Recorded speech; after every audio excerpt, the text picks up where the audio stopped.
Okay, from here mga brothers, sa circle dito sa diversion road sa intersection ay pupunta tayo doon dito sa San Isidro. Ay hindi, San Jose pala, na dito tayo lulusot sa diversion road.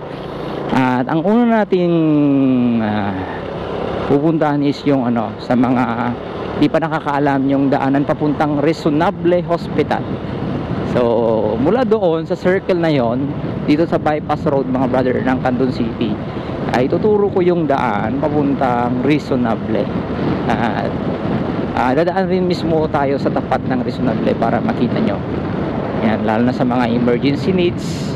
Yan, maganda dito kasi ito, tignan nyo, ang ganda at malawak yung daan. At pwede kang mag-emergency dito. So close road siya, pero try natin pasukin. Sana, excuse me lang po sa mga nanonood. Hindi po tayo magiging pasaway dito, pero gusto ko yung ipakita sa inyo yung daanan. Okay, so ito na yon. Diretso lang to mga brother, no? Nakapasok na tayo. Ito yung bypass road papunta naman sa sa Reasonable Hospital. Meron namang mga tricycle na dumaan. Pumasok, ewan ko kung open doon. Kasi inaayos yata noon. Ewan ko lang kung inaayos pa rin hanggang ngayon. Pero kung open man siya, mabuti. Kung hindi wag na tayong tutuloy. Pero sana open, no? Para may pakita ko sa inyo yung yung Reasonable Hospital ay talagang hindi open, brother. Close siya.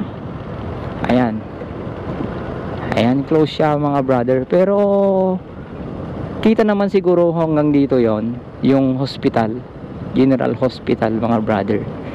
Ayan, no? Kung nakikita mo yung kulay blue and white na building na yan, yan po yung Reasonable Hospital. So hanggang dito na lamang tayo mga brother, ha. Hindi na tayo tutuloy doon kasi inaayos yung kalsada. At yun, nagwa-widening rin sila. Ayan, so maganda ito kapag matapos na. So shout out sa mga taga San Jose. Part na rin to ng San Jose mga brother. Ayan, so hindi na tayo tutuloy, though open yan kasi may naman, pero may nagwo-work, under construction siya. So yun yung Reasonable mga brother. Yung kulay blue na building na yan, kulay white na may blue na building.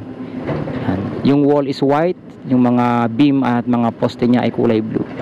Yan mga brother, nandyan po. Yan po mismo yung Reasonable Hospital. Okay, thank you guys sa panonood. God bless.